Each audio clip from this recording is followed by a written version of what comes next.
un petit peu du digital, parce qu'on est quand même assez d'experts là-dessus.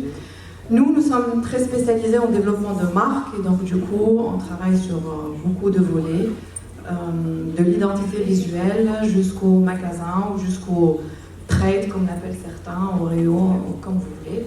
Donc l'équipe qui travaille avec moi, c'est une équipe multinationale, entre étrangers et locaux. Et en général, avec nos clients, on établit un partenariat sur 3-4 ans.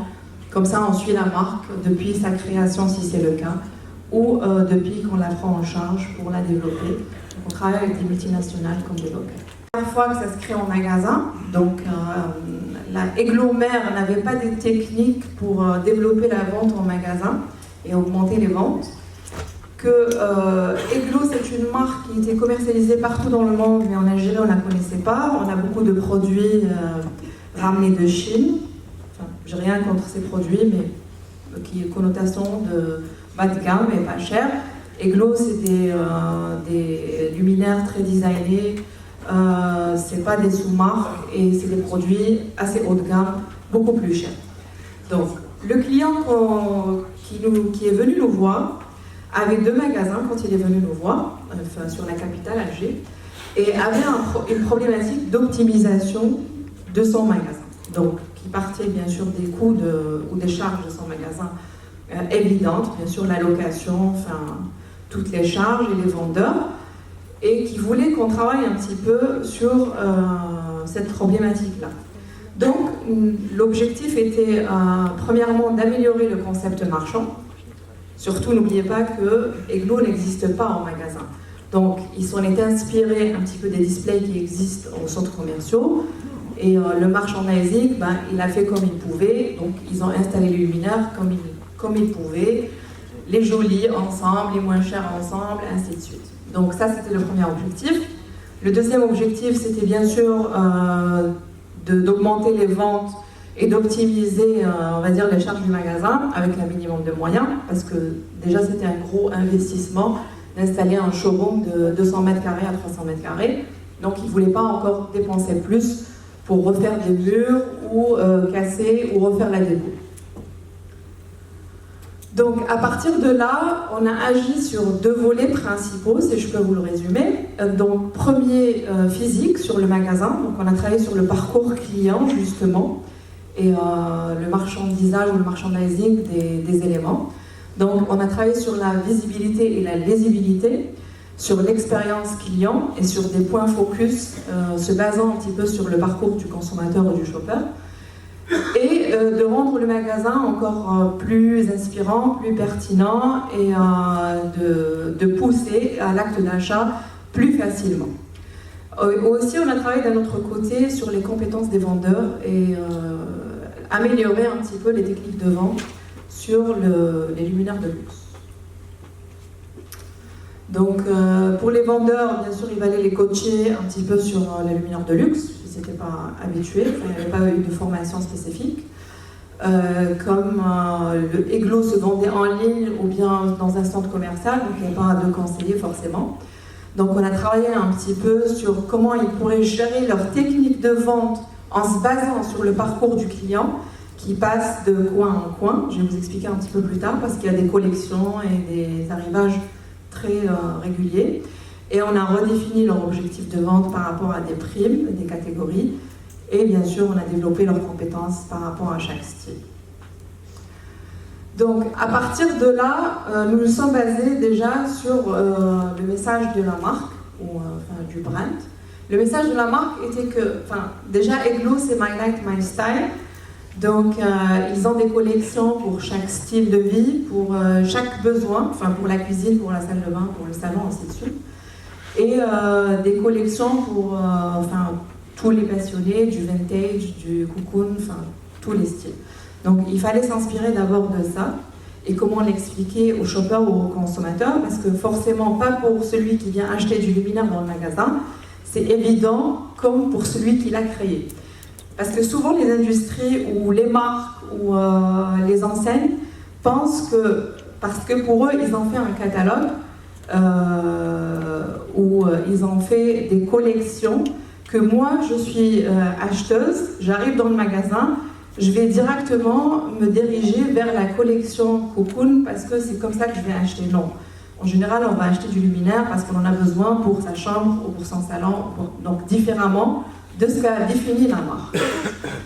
Donc à partir de là, il fallait trouver une organisation assez simple dans le magasin pour permettre déjà aux shoppers de se retrouver facilement et de s'adapter au style de shopper parce que on achète les luminaires, enfin nous, tout grand public, ou un décorateur, donc professionnel, ou bien, enfin, en général en Algérie, je ne sais pas pour vous, mais on envoie l'électricien acheter les luminaires parce que c'est lui en général qui nous oriente pour... Pourtant, ça n'a rien à voir avec lui, le design. Donc, il fallait un petit peu se retrouver dans ça. Pardon ? C'est différent. C'est différent chez vous ? C'est la femme que je Donc, il y avait aussi des luminaires qui étaient dans leur emballage, enfin des petits luminaires, des applis qu'il fallait aussi exposer au magasin. Donc, à partir de là, donc on a défini qui achète, comme je viens de le dire, pourquoi il achète, parce qu'on a habité un nouvel appartement, on a changé sa déco, on veut offrir le luminaire comme cadeau au mariage, et comment il va l'acheter. Donc ça, c'est les photos des deux magasins. Comme je vous ai dit tout à l'heure, donc il y en avait deux, intérieur et extérieur. Donc, comme je vous disais, dans les centres commerciaux, il n'existe que le display là au milieu. Donc, c'est différent de ce qui est au magasin. Quand vous le voyez, le magasin est beau. Je veux dire, quand on est arrivé, on s'est dit, mais qu'est-ce qu'on va faire pour améliorer les choses? Bon, il y avait beaucoup de choses à faire. Donc ça, c'est le deuxième magasin. Pour aller plus vite, si vous voyez que je dépasse au niveau des dépenses. Donc, on a dit qu'on a travaillé premièrement sur la visibilité.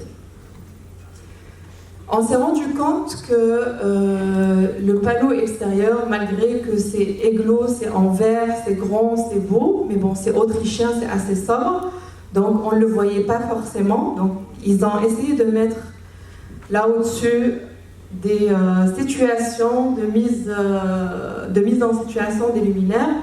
Mais donc, on a travaillé déjà sur la signalétique en externe, sur l'exposition en vitrine, parce qu'ils mettaient en général tout ce qui arrivait de plus cher dans la vitrine. Alors, ça faisait fuir un petit peu les clients.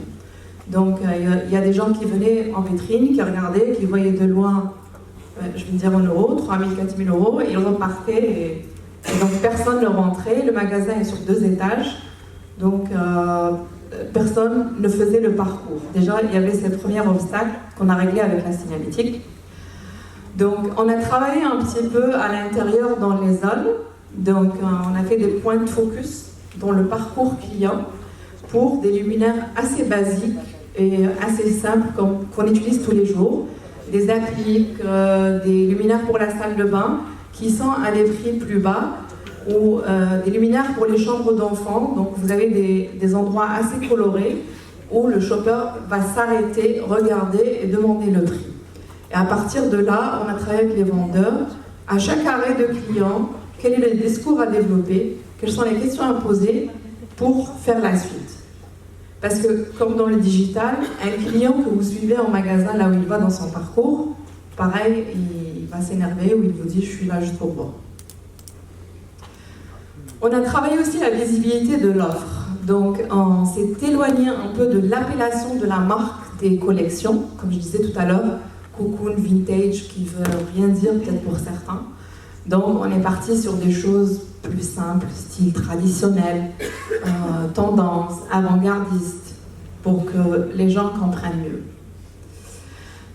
Donc, on a travaillé aussi sur une signalétique interne. Donc, ça existait, ces petits box en longueur, mais ils n'étaient pas coloriés de cette manière, ils étaient blancs. Donc, vous arrivez, il y a une passivité dans votre parcours.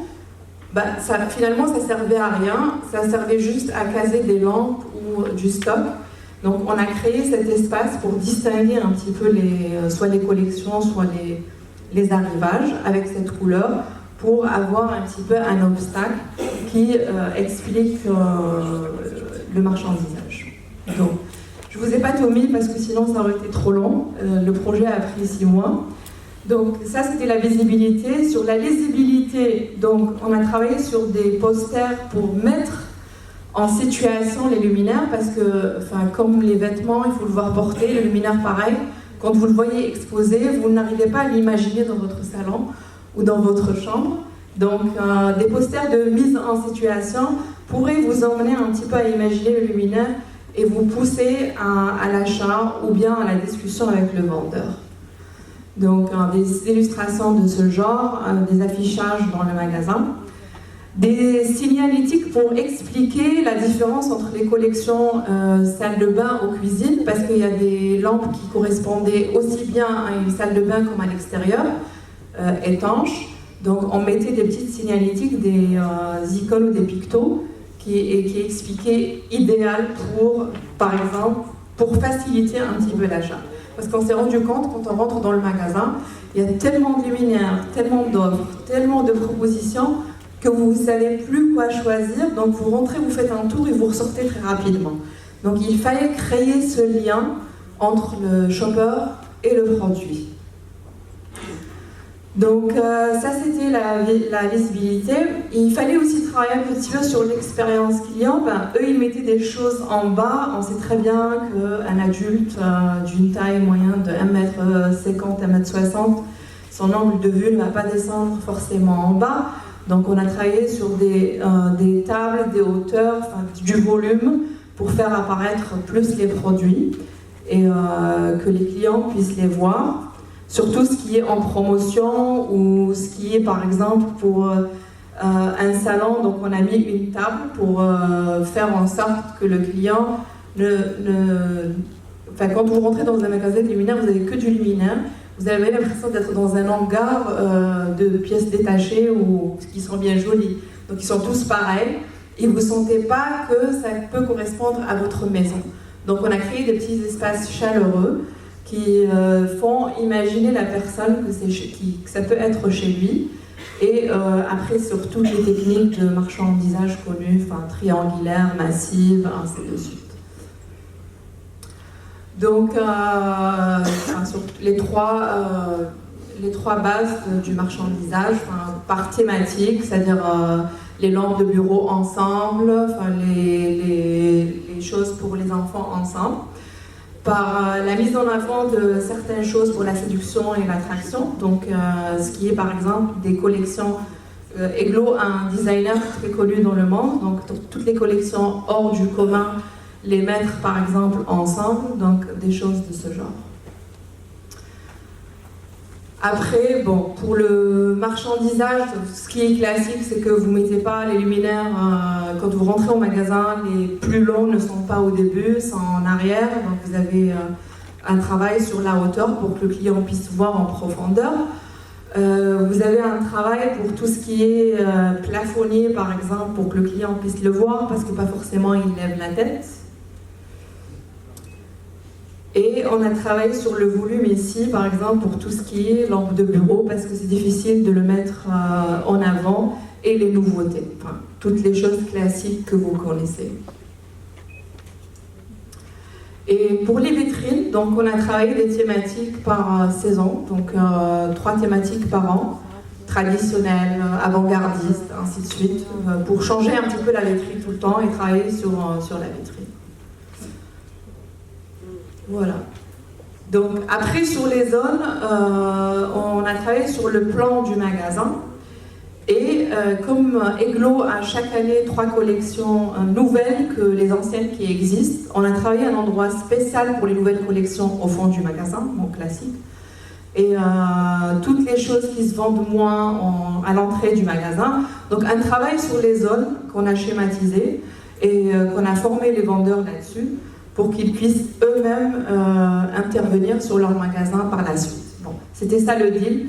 C'est que le franchisé ne va pas dépendre de nous à chaque fois pour réintervenir sur son magasin. Donc à partir de là, donc, les vendeurs bien sûr ont été formés sur toutes ces techniques et tous ces changements, expliqués et formés. On a travaillé un petit peu sur leurs compétences et sur leur profil de chacun, en théorie mais surtout en magasin pendant plusieurs semaines.